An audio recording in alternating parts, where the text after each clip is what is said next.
Hi, and welcome. You're listening to the X22 Report. My name is Dave, and this is episode 912B, and today's date is March 7th, 2016, and the title of the episode is U.S. Building 2 Airbases in Syria as the Islamic State morphs into the Free Syrian Army. Let's get into the economic collapse, political, and geopolitical news. Now, at this point, we realize that the United States government central bankers, and not just the United States, but many countries are doing the same thing, where they're spying on their own people, creating draconian laws, taking away the rights of the people. But here in the States, the FBI, under new guidelines, is instructing high schools across the country to report students who criticize government policies and Western corruption as potential future terrorists. Now, this is based on the widely unpopular British anti-terror mass surveillance program. The FBI's Preventing Violent Extremism in Schools, which was released in January, is designed to single out Muslim American communities. But if they do that, guess what? It's discrimination. So they need to do this to every single person. And this was their plan all along. Because we know these terrorists are paid mercenaries, has nothing to do with Muslims. This was all created by the United States, the UK, Israel, and the other coalition forces out there to make us think that there's terror everywhere. And that's to scare us into things that we normally wouldn't want to do, like go to war or give up our rights. So they're creating this new program, and basically they're saying that high school students are ideal targets for recruitment by violent extremists. Now, according to the FBI's educational materials for teenagers, circulating as visual aid to their new guidelines, the following offenses constitute signs that could mean that someone plans to commit violence, and they'll need to be reported. This is sounding very similar to Nazi Germany, the Soviet Union, where people basically told on people and reported them if they didn't fit into the model. And we're seeing it happen here. And if these are some of the offenses, as they call them, that we should be looking out for. Talking about traveling to places that sound suspicious, using code words or unusual language, using several different cell phones and private messaging apps, studying or taking pictures of potential targets like government buildings. And we see right now the government, with all its agencies, are very worried about the American people, what they're thinking, and they want everyone in line. And they're going after the youth because they realize that's where it begins. And they cannot let these young people grow up with the idea that government is not right. You can't grow up with the idea that I can disagree with the government. So they're trying to nip this in the bud right now. And this is why they're pushing this program out there. Now, out in Venezuela, we see President Obama. He has renewed his executive order that declares Venezuela a threat to the U.S. He extended the sanctions against the South American country. And in renewing the measures, Obama said on Thursday that the situation in Venezuela constitutes an unusual and extraordinary threat to the national security and foreign policy of the United States. And he declared this a national emergency to counter that threat. Basically, what's happening here is the U.S. wants to overthrow the government, put in a puppet regime, and take their oil and place it on the dollar to prop up the system. And they've been having trouble doing this. We see out in South Korea, 2,100 U.S. troops have arrived in South Korea to hold a joint military exercise. And we know why they're doing this.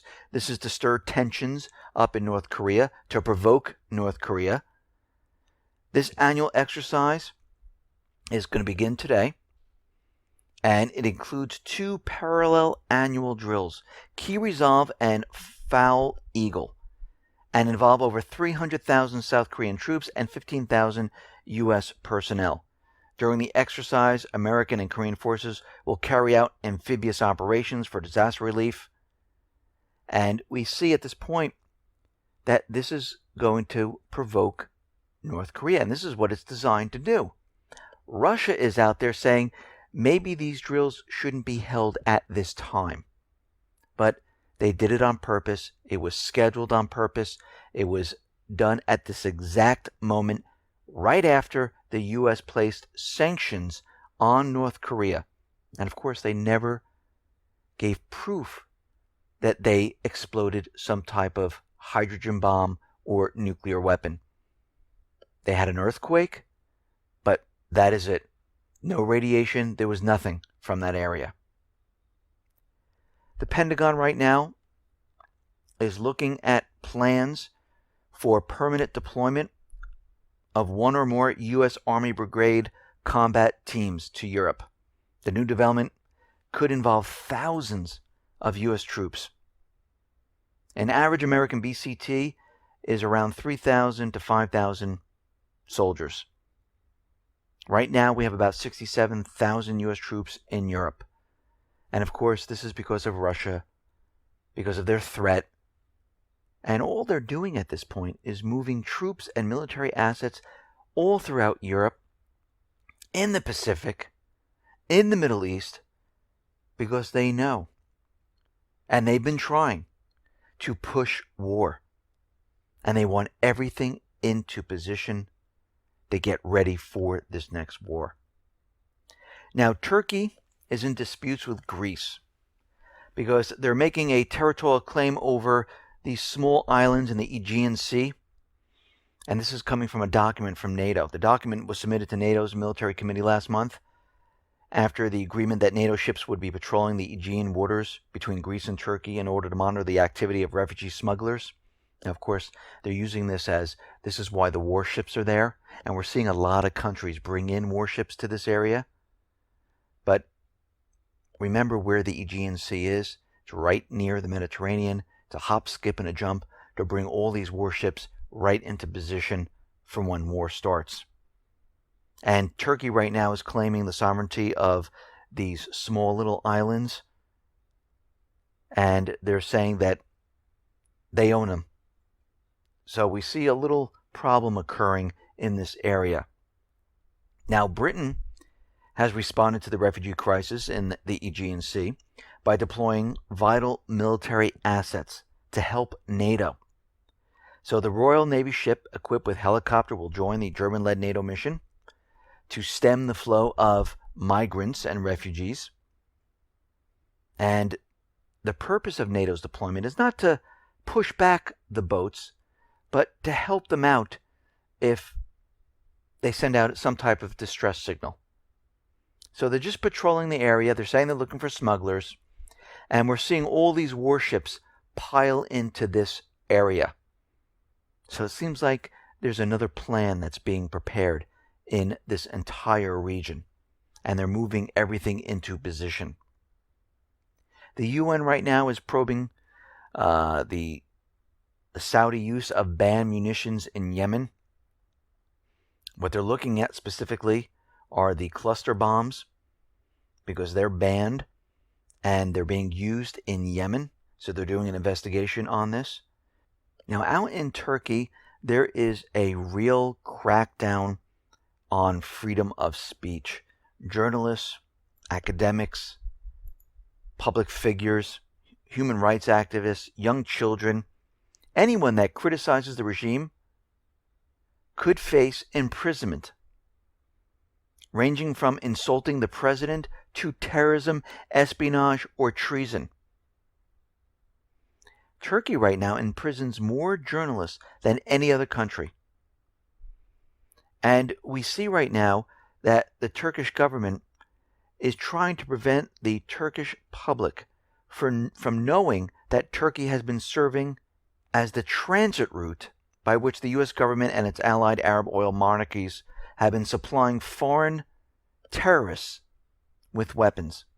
Now, the dictator Erdogan is completely ignoring the constitutional law, Article 26, which safeguards the freedom of expression and thought, Article 28 and 30, guarantee freedom of the press, stating Article 10 of the European Convention of Human Rights, binding on Turkey. Everyone has the right to freedom of expression. This right shall include freedom to hold opinions and to receive and impart information and ideas without interference by public authority and regardless of frontiers. Now, Washington was asked about the situation in Turkey, and Washington remains unconcerned. They're not even speaking out about this. They might be, oh, maybe that shouldn't be happening, but really nothing is being said. You know why? Because the U.S. government, once they have these puppet governments in place, if you notice, all these leaders become dictators. The rights of the people goes down the drain, and whatever that new leader says, that's what goes. And we're seeing the same thing happen in Turkey. Erdogan is taking it to the next level. Now, it looks like Turkey, the U.S., the coalition forces are up to their old tricks. Turkey had the terrorist groups inside of Syria shell into Turkey. And he tried to announce that, look, the Syrian Kurds are firing back at Turkey. This was his plan. And he had a video showing that this was occurring. And basically he was found out. And it turns out that it was the terrorist groups firing on Turkey. And the Kurds are saying, we are not firing whatsoever. It wasn't us. And it looks like they tried to convince the world, once again using a false flag, that if Turkey is fired upon, Turkey then can invade Syria and NATO would have to join in. But this whole plan completely fell apart. They staged the entire thing. They had the terrorist groups with Molotov cocktails. They had them really firing into Turkey. They filmed the whole thing to make it look real. And the whole thing did not work whatsoever. They were found out once again. And we see this is why Erdogan continually goes in and arrests the journalists, because each one of these journalists that are out there are reporting on what's really going on. And every time they expose what Erdogan is up to, he puts them in prison. Last time he had a false flag, he shut down YouTube, he shut down Twitter. And we can see at this point, they're trying to push this war to the next level.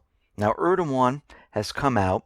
He made a suggestion. He's already talking to Obama about building a new city in northern Syria. Now, how possibly can Turkey build a city inside of Syria? It's a completely different country. But his idea is to build, of course, what we call the safe zone, where they can house these refugees. And he had this discussion with Obama. And they're looking to have this city, and it'll be about 4,500 square kilometers. They'd be building the infrastructure, and they would be able to house all these people, and they would just call it a safe zone. So he's still pushing the idea of a safe zone. He hasn't given up on this. Neither has the U.S. Now, Russia is continually striking the Islamic State. The Islamic State is in disarray. All oil transport routes are now almost destroyed. They're forcing the Islamic State back. And it's getting worse and worse for the proxy army of the United States government central bankers. Now, the new Geneva talks are planned for March 14th. And we'll see if those stick. And while all this is going on and we have a ceasefire, the U.S. is building 2 air bases in the Kurdish-controlled area in northern Syria. And they've already have the first air base. They're building the second air base for dual military and civilian use. And they're saying, oh, no, we're not going to be using this for anything. It's to help the people out here. But we can see already that they're building these air bases and they're extending the runway to bring in transport planes to support larger military assets. So we have the U.S. building this up. We have the ships in the Aegean Sea, NATO, British ships, German ships, and we're getting word that Saudi Arabia, Turkey, they're going to be airlifting a lot of the proxy forces, the Islamic State, out of Syria and back into Jordan. We're also starting to realize that the United States government central bankers are taking advantage of this ceasefire, like we knew they would. So all the Islamic State fighters are now morphing into the Free Syrian Army. The FSA is suddenly reappearing everywhere. Everywhere the Islamic State was, the Islamic State flag's coming down, and the Free Syrian Army flag is going up. And you know what this means. This means that Russia will not attack those areas. So basically, they're just shape-shifting everything into the new or the old Free Syrian Army. The Islamic State doesn't exist, and the ceasefire was with the Free Syrian Army, so Russia cannot destroy all these areas. This is why we see all the checkpoints in the border where the Islamic State used to control. Now they're all the Free Syrian Army. So this is one of the tricks they're using, and we can see they can keep these forces in position. Now, at the same time this ceasefire is going on, the United States and the paid people in the region started street protests, all in the areas that were held by the Islamic State, which are now held by the Free Syrian Army. And the demonstrators are taking advantage to say that, we want a political change. We want Assad out. And they're using the slogan, "The revolution continues." Demonstrators are waving the green and white-black flag adopted early on, and they're trying to make it look like the people want a complete change in the country. So basically, they're doing the old switcheroo, trying to convince everyone that this is all the Free Syrian Army. The Islamic State is gone. But we know they've been airlifted out into Libya. They're being airlifted out into Jordan. The remaining forces have now turned back into the Free Syrian Army. Because we know the goal. The goal is to get Assad out. The U.S. has not changed this goal. And they're planning something very big from everything that we've been looking at. All the military assets, building the 2 air bases, bringing in all these warships into the area, the training of new forces.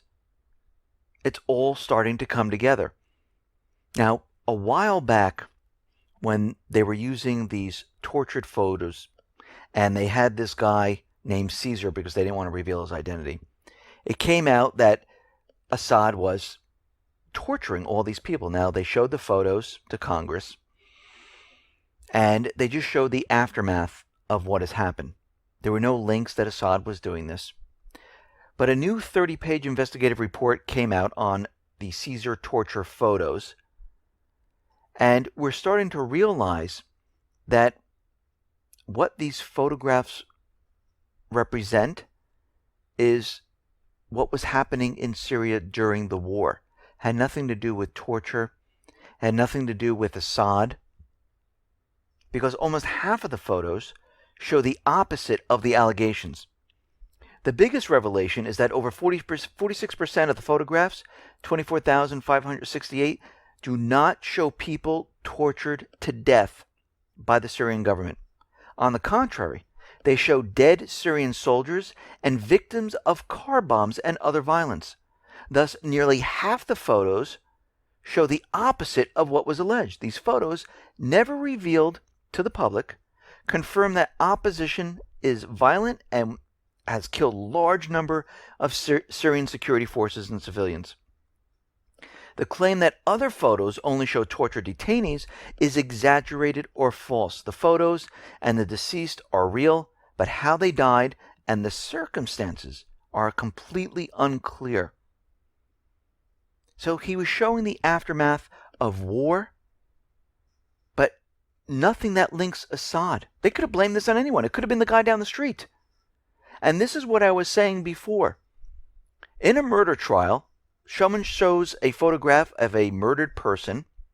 Yes, it's bloody, it's horrific. And they just point their finger at someone saying he did it or she did it. That's not proof. That's the aftermath. You need the link. And this is what always happens with the U.S. government. They never could supply the link for proof. That's where it dies. They just get everyone all riled up and show them pictures that make you feel queasy inside.